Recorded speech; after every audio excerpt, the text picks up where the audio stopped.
Hello friends, आपण मानक मो चैनल को स्वागत। आज मु आपण मानक पे गोटे बढ़िया रेसिपी आनिक आसी खूब कम समय केक तैयारी करबा अल्प खर्च रे। तो चलंतु वीडियो को शेष पर्यंत देखंतु।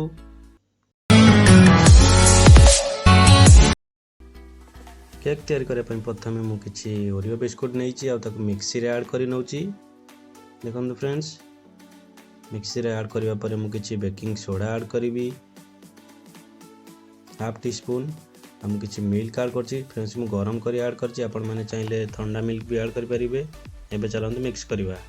तो फ्रेंड्स देखंतु मिक्स कर सारिया परे तार सिचुएशन एई टाइप रो। मु गोटे प्लेट नै छ, तादर किछि ऑयल मारी की रिफाइन ऑयल, तादर किछि पेपर ऐड करि नै छी।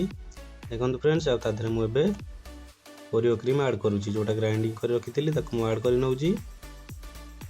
तो फ्रेंड्स मु जल्दी देखो जी बिना टाइम वेस्ट करी चलंतु। मु किछि लूण रखिथिली गरम करी, आ तादर स्टैंड थोइकी मु गोटे प्लेट घोरै रखिछि। ये बहुत जल्दी हो। तो फ्रेंड्स देखंतु, समय डेरी न करे आपण मानू देखौछि। ये 20 रु 30 मिनिट भीतर रेडी हो जाए। मु आपण मानू काटिकी भी देखौछि।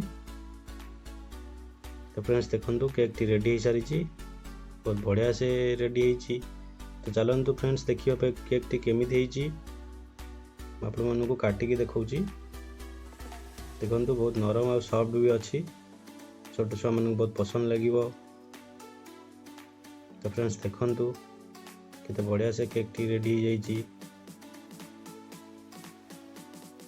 आपण माने भी घरे ट्राई करंतु। फ्रेंड्स जदि ए पर्यंत मो चैनल टी को सब्सक्राइब करन तो सब्सक्राइब कर दियंतु और बेल आइकन टी को क्लिक कर दियंतु, जा फल कि आपण माने मो न्यू नोटिफिकेशन पाई परिबे।